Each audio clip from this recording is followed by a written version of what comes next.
Hello, Nigel.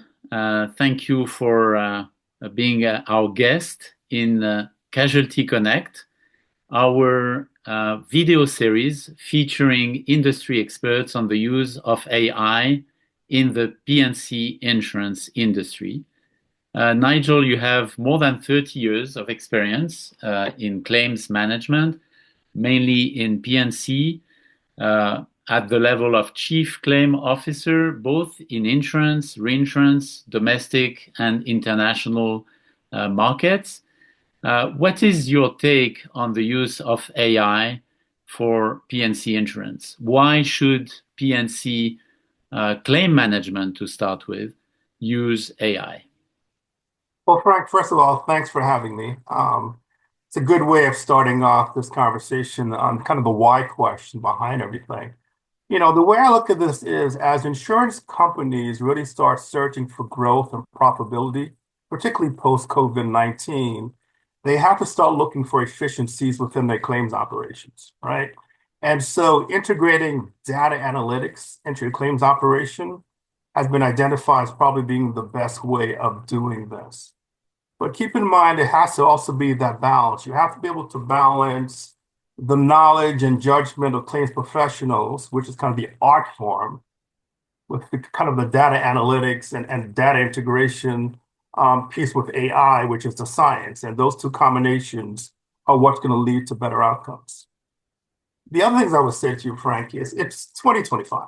And if companies are still, and some companies still are, if you're still asking the question, why should I bring AI into my operation? In essence, you've kind of missed the boat. You're not going to be a leader within the industry. You're going to be playing catch up for the most part. Okay. Um, I saw something the other day. I was watching a movie. It was called Alex Rider. And in that movie, it talks about the world is changing. And if we continue to play with the same old rules, we're going to lose the new game.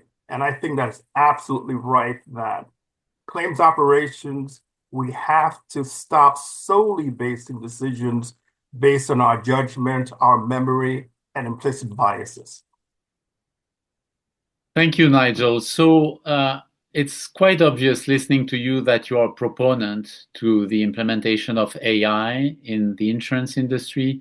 But you are also aware that there are some key challenges, some resistance. Can you elaborate on those in your experience?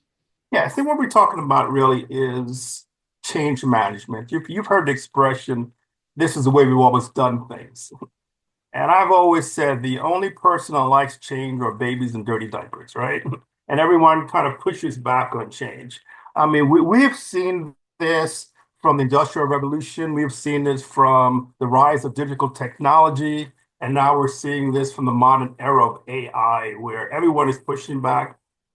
The fright is, I don't want to lose my job. What's going to happen to me, right? And so this isn't something new. What is new is the fact that it's just a different era that we're talking about. Also, as an industry, we're an industry that takes on risk, but we happen to be very risk adverse. And so we look at anything new or any kind of change as inherently risky. And being risk adverse in nature as an industry, that doesn't help us to adopt new things as well. The other thing I would say to you, Frank, is there seems to be a lack of strategic focus in terms of using AI. And to me, AI should be embedded in the overall corporate objectives and the corporate plan. And you look at AI in terms of how can I utilize AI to help the organization achieve its goals and objectives? And oftentimes that piece is missing, which then leads to a further pushback with AI in general. There were just other things as well. I mean, the list goes on and on. I'll just mention a few others. Um, there's difficulty measuring outcomes. It's not that simple with claims AI. To me, claims AI is very complex. And you simply can't measure the results or the outcomes by comparing year over year results. It's just a lot more complex than that. There are also a lot of different tools out there in the marketplace, and claim professionals will find it difficult sometimes to decide which one to adopt. mean, I've gone through this in the past as well. That's a difficult decision to make. No one wants to make the wrong decision, and so you tend to push back until you think that you're 100% certain. And guess what? You're never going to be 100% certain, right? And so, Correct, correct. I mean, if I can share my own experience, AI has generated resistance as much as fame on the media, and that is over the last 2 years mainly. Actually, it was used under different form of AI for several decades in the insurance industry, including in underwriting and actuary fields. But as it was not popular, it was more for experts, for technicians. It was not also generating so much resistance. And, we were using algorithm at that time, sometimes natural language processing, machine learning, even more recently. It was not generating so much resistance. Resistance appeared mainly with what we call generative AI or large language modeling, because of course everybody speak of them. And now of course we see more resistance. Now, in your opinion, what are the areas or the subfield of PNC insurance where AI will have the most impact today and in the future? I think we've often heard the expression that claims doesn't age the way that a fine bottle of wine does. In other words, it doesn't get better with time. And so we talk about how quickly can we settle that claim. Now, using AI would help you to identify very early in the stage of claim, at the first notice of loss, early recognition of cases with high potential or complexity, or cases where there may be attorney involvement, or the case may eventually go into litigation. And so the earlier that you can identify those type of cases, it's going to help you with your triage management. How do I get those cases in the right hands with the right expertise as soon as possible? The other issue that we have is that it's been an industry where we have a lot of people retiring out of the industry, but we're not matching the influx of new entrants within insurance, particular claims. And so once someone retires, oftentimes because you don't have the analytic tools in-house, the day that person leaves their seat and walks out the door, they're walking out with years and years and years of experience that you can no longer capture. But you have the right type of tools, data analytic tools and AI tools. It helps to mitigate that lack of knowledge you just walked out the door. So that's something you have to look at as well. It also does a good job in terms of helping to identify very early cases with fraud potential or subrogation opportunities. Once again, to make sure that if it's fraud, you're getting it put in the right hands at the right time. If there's subrogation potential, you start pursuing that subrogation much earlier in the life of the claim. Enhanced customer experience. I've always talked about that. And I always use Amazon as an example. My friends laugh because my doorbell rings almost every day with a new package that's delivered to me. What I like about Amazon is I can see from day one, I ordered a package, where my package is within the pipeline, it's going to be delivered. When it's delivered, here's a photograph, it's at your front door. Claims needs to be able to do the same thing from a customer experience using technology. Where is my claim within our life cycle? Do you need additional information from me? So looking into a claims dashboard, if you will, to be able to give me all the information that I need without having to reach out and trying to find a live person for that information.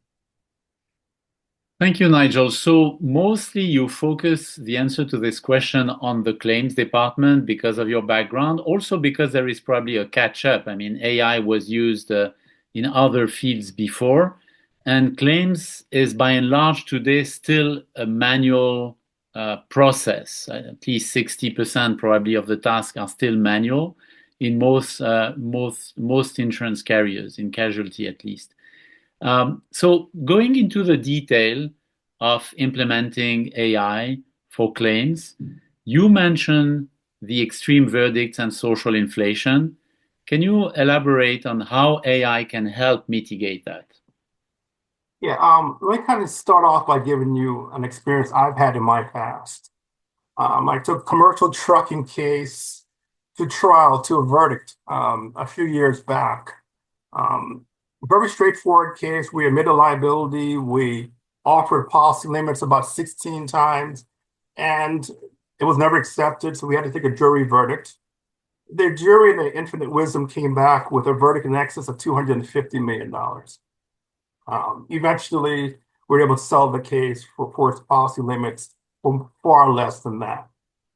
But the lesson learned, really, Frank, is this. What I learned from that case is the fact that it's not really about social inflation, it's really about claims inflation.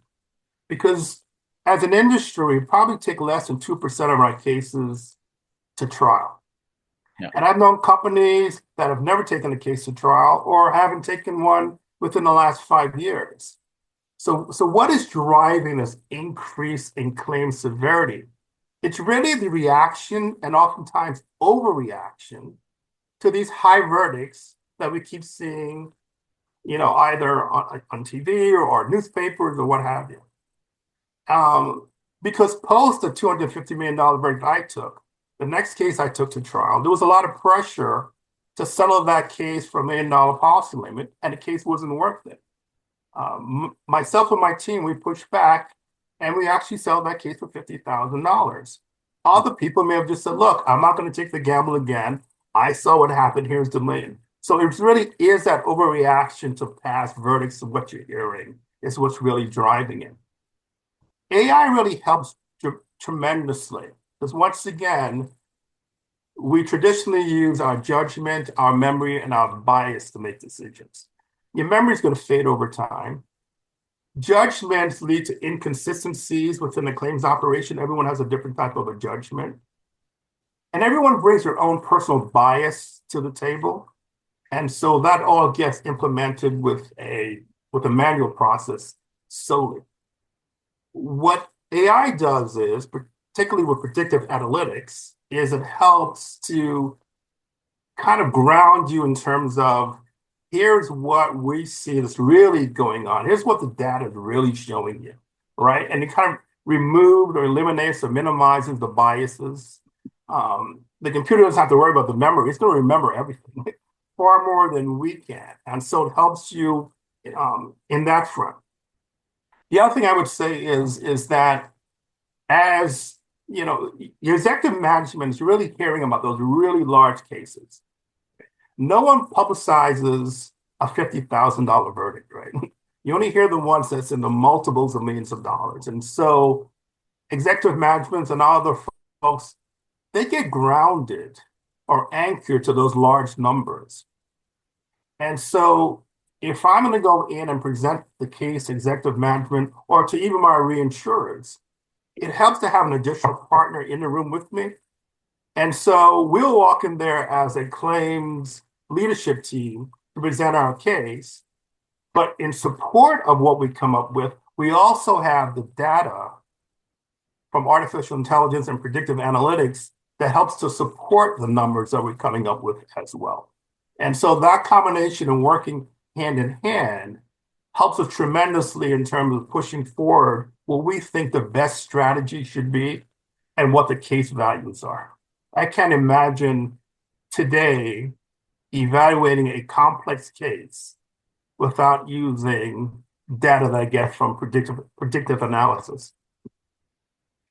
Super interesting. Thank you, Nigel. So we'll make a break at this stage.